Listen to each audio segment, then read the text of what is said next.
오늘 새벽에 하나님께서 주신 말씀은 마태복음 9장 18절에서 26절까지 말씀 우리 같이 보겠습니다. 마태복음 9장 18절에서 26절까지 말씀 우리 같이 한 목소리로 읽겠습니다. 예수께서 이 말씀을 하실 때에 한 관리가 와서 절하며 이르되 내 딸이 방금 죽었사오나 오셔서 그 몸에 손을 얹어 주소서 그러면 살아나겠나이다 하니 예수께서 일어나 따라가심에 제자들도 가더니 12해 동안이나 혈루증으로 앓는 여자가 예수의 뒤로 와서 그 고독가를 만지니 이는 제 마음에 그 고독만 만져도 구원을 받겠다 함이라. 예수께서 돌이켜 그를 보시며 이르시되 딸아 안심하라 내 믿음이 너를 구원하였다 하시니 여자가 그 즉시 구원을 받으니라. 예수께서 그 관리의 집에 가사 피리 부는 자들과 떠드는 무리를 보시고 이르시되 물러가라 이 소녀가 죽은 것이 아니라 잔다 하시니 그들이 비웃더라. 무리를 내보낸 후에 예수께서 들어가사 소녀의 손을 잡으심에 일어나는지라 그 소문이 그 온 땅에 퍼지더라. 아멘. 할렐루야. 말씀에서 귀하는 애가 저와 여러분에게 있기를 소망합니다. 어제 대전장로교회를 갔는데 이제 교회학교 중앙강습회 하는 자리였습니다. 그 자리가 어떤 자리냐? 교회 여름 행사를 이렇게 주관하고 또 지도하는 목회자들이나 교사들이 총회 교육국에서 와서 이제 가르쳐 주는 거예요. 그래서 지도자들을 가르쳐서 지도자들이 각자의 교회에 가서 또 그곳에서 이 아이들을 가르칠 수 있도록 하는 이 교사들의 모임입니다. 근데 갔더니 전국에서 모였는데 거기 총실무자분이 그런 이야기를 하시더라고요. 이번에 103명 정도밖에 오지 않았다고. 너무나 좀 그 예년에 비해서 참여한 숫자가 줄었다는 것이죠. 그 말인즉슨 교회 학교도 그만큼 많이 줄었고 교회가 참 위기구나 라는 것을 보여주는 자리였습니다. 그런데 그때 저희 이제 교단 총회장 목사님이 오셔서 교사들을 축복하면서 하시는 말씀이 뭐였느냐? 우리 교사들이 천연기념물 같다라고 이야기하더라고요. 천연기념물 얼마나 귀하고 소중한지 천연기념물 같은 존재다라고 이야기를 하시더라고요. 근데 전 기도자도 마찬가지라고 믿습니다. 점점 기도하는 자들이 희미해지고 희박해지고 찾는 이가 적어지고 기도하는 이가 적어져서 정말 천연기념물 같은 그런 분들이 아닌가 싶습니다. 그만큼 귀한 것이죠. 그만큼 소중한 것이죠. 근데 그만큼 소중하기 때문에 이 기도자도 그렇고 교사도 그렇고 정말 하나님의 손에 붙들려 쓰임받는 귀한 분들인 줄 믿습니다. 이 말씀을 듣고 함께 기도하는 모든 분들이 천연기념물처럼 소중하고 귀한 존재라는 사실 꼭 기억하시고 하나님께 쓰임받을 수 있기를 주신 예수님의 이름으로 축원합니다.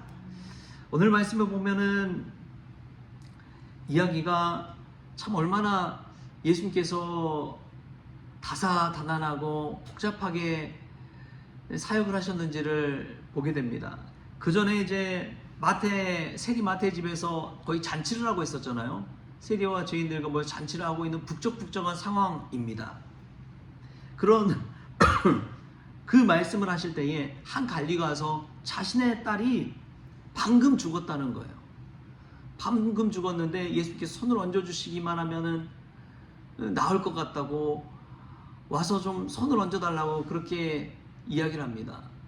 그리고 예수님의 손을 붙잡듯이 그렇게 관리와 함께 가는데 그 가는 와중에 12의 혈루증 앓는 여인이 예수님의 겉옷만 만져도 예수님의 손을 얹어주시고 막 그런 게 아니라 겉옷만 만져도 자신이 나음을 입을 것이다 라고 해서 겉옷을 만지는데 나음을 정말 입게 되는 그런 이야기가 나옵니다. 그리고 예수님은 그 12의 혈루증 앓는 여인을 고쳐주시고 또 그 죽은 딸에게 가서 또 딸을 달리다쿰 일으켜 주시는 그 사역을 또 감당하시는 것이죠. 근데 이 모든 장면을 좀 여러분 상상을 해보면 예수님 주변에 막 잔치집처럼 많은 사람들이 북적북적대고 어떤 한 관리가 와서 예수님 끌고 가려고 하고 그 와중에 또 12의 혈루증 앓는 여인이 예수님의 겉옷을 만지고 얼마나 복잡한지 모릅니다. 근데 예수님은요 어떻게 그 모든 일에 반응하느냐, 하나씩 하나씩 예수님께서 고치시고 치유하셔가는 것을 보게 됩니다.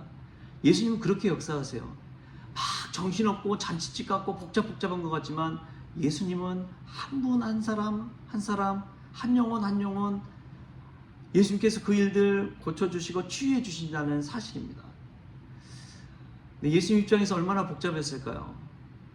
한 가지 일이 아니라 여러 가지 일이 빵빵빵 터지는 거예요. 곳곳에서 예수님을 부르고 찾고 요청하고 이야기하고 하는 그 모습을 볼 때에 우리에게도 마찬가지구나. 한 가지 일만 터지면 모르겠는데 여러 가지 일들이 막 겹쳐서 막 터지잖아요. 여러 가지 일들이 막 생기잖아요. 일만 잘하면은 하나만 집중하면 잘할 것 같은데 이 일도 생기고 저 일도 생기고 이런 사람도 있고 저런 사람도 있고 얼마나 복잡한 인생인지 모릅니다.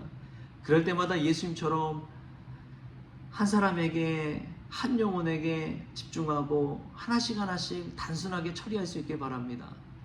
프로와 아마추어의 차이가 그거라고 그러더라고요. 아마추어는 모든 일을 복잡하게 막 푼대요. 막 말이 많대요. 근데 프로는 단순하게 모든 일을 하나하나 처리한다고 그렇게 이야기를 합니다. 그리고 우리가 믿음의 프로가 될 수 있게 바랍니다. 내 눈앞에 닥친 이야기들 한 번에 다 못합니다. 그렇기 때문에 하나씩 하나씩 한 가지 한 가지씩 풀어갈 수 있는 저와 여러분 될 수 있기를 바랍니다. 오늘 말씀을 보면 고침받는 두 사람이 나옵니다. 한 명은 혈루증 12의 혈루증 앓는 여인 한 사람하고 관리의 딸 한 소녀가 나옵니다. 두 사람 다 어떻게 보면 성별이 여인이에요. 여성이에요. 여성 두 사람이 이제 나오는데 그 표현을 딸이라고 그렇게 이야기합니다. 딸이라는 그 표현을 볼 때에 얼마나 마음에 와닿는지요. 18절에도 보면 내 딸이 방금 죽었사오나 오셔서 그 몸에 손을 얹어주소서. 그러면 살아나겠나이다. 그 관리가 그 소녀를 딸이라고 표현하지요. 그리고 12의 혈루증 앓는 여인이 왔는데 이번에는 예수님께서 그 여인에게 하신 말씀이 있습니다. 22절 말씀인데요. 우리 같이 한번 읽어보겠습니다. 22절 시작. 예수께서 돌이켜 그를 보시며 이르시되 딸아 안심하라 내 믿음이 너를 구원하였다 하시니 여자가 그 즉시 구원을 받으니라. 아멘. 그 12의 혈루증 앓는 여인에게 뭐라고 예수님께서 부르세요? 호칭이 딸아. 딸아 그렇게 그 12회 동안 의사들 앞에서 고침받지 못하고 자신이 가진 모든 재산을 다 허비해버리고 이제 가진 것 없어가지고 오직 예수님밖에 믿을 분이 없다 하고 찾아온 그 여인에게 예수님께서 부르신 호칭이 딸아입니다. 이 딸아라고 부르는 호칭 자체에서 얼마나 마음이 뭉클한지요. 여러분 은행이나 여러분 상담원에게 가면은 그 앞에 붙여있는 그 문구가 있어요. 여기 일하는 직원은 누군가의 소중한 딸, 아들입니다. 누군가의 소중한 가족입니다. 라는 그 문구가 이 은행 창구나 상담원들에게 이렇게 전화할 때 보면은 나옵니다. 누군가의 소중한 아들, 딸입니다. 라고 말해주는 그 멘트 하나로서 그 사람은 내가 막 상대하고 막 화풀이하고 컴플레인 해야 되는 그런 사람이 아니라 그 사람도 또한 소중한 아들, 딸이다 라는 것을 인식시켜주고 깨닫게 해주는 것이죠. 근데 오늘 예수님께서 그 병자들을 대할 때 딸아라고 대하고 또 부르고 있다는 사실입니다. 그리고 이 마음가짐이 얼마나 따뜻하게 와닿는지요. 12해 동안 만성 질병에 걸려서 더 이상 뭐 의지할 곳 없고 늘 고통 가운데 살았던 그 여인을 예수님은 따라라고 불러주십니다. 하나님 앞에 늘 기도하며 엎드리며 간구하는 그 모든 사람 앞에 따라라고 불러주는 거예요. 오늘 이 시간 이 자리에 예수님 오셔서 우리를 따라라고 불러주시고 아들아라고 불러주신다면 얼마나 위로가 되는지요. 예수님은 고침받는 그 사람을 제3자로 보지 않고 타인으로 보지 아니하고 가족처럼 부르시고 가족처럼 생각하시고 고쳐주신 줄 믿습니다. 오늘 이 시간 우리에게 오셔서 따라 아들아 라고 부르시는 그 주님의 음성을 들을 수 있기를 바랍니다. 그때에 예수님께서 가족을, 내 딸을, 내 사랑하는 이를 고쳐주시는 그 기적의 역사가 우리의 삶 가운데도 나타나게 되는 줄 믿습니다. 오늘 말씀 붙들고 우리를 가족처럼 사랑하시는 주님의 음성 듣는 저와 여러분 될 수 있기를 주신 예수님의 이름으로 축원합니다. 그때에 기적도 일어나는 것이고 은혜도 일어나는 것이죠. 오늘 그 음성 듣고 주님 안에서 행복한 하루 보내는 저와 여러분 될 수 있기를 주신 예수님의 이름으로 축원합니다. 기도하겠습니다. 주신 하나님 감사합니다. 늘 복잡하고 이중 삼중으로 많은 일들이 일어날 때가 있습니다. 그때마다 믿음의 프로처럼 단순하게 내 앞에 있는 한 가지 한 가지씩 내 앞에 서 있는 한 사람 한 사람에게 집중할 수 있는 저희들 될 수 있도록 주님 도와주시옵소서. 무엇보다도 예수님께서 관리의 딸도 그렇고 12의 혈중하는 여인에게도 따라라고 부르신 것처럼 사랑하는 마음, 사랑하는 가족에게 대하듯 그렇게 기적과 치유의 역사를 베푸신 주님을 배울 때 우리에게 예수님 오셔서 이처럼 따라 아들아 부르신 줄 믿습니다.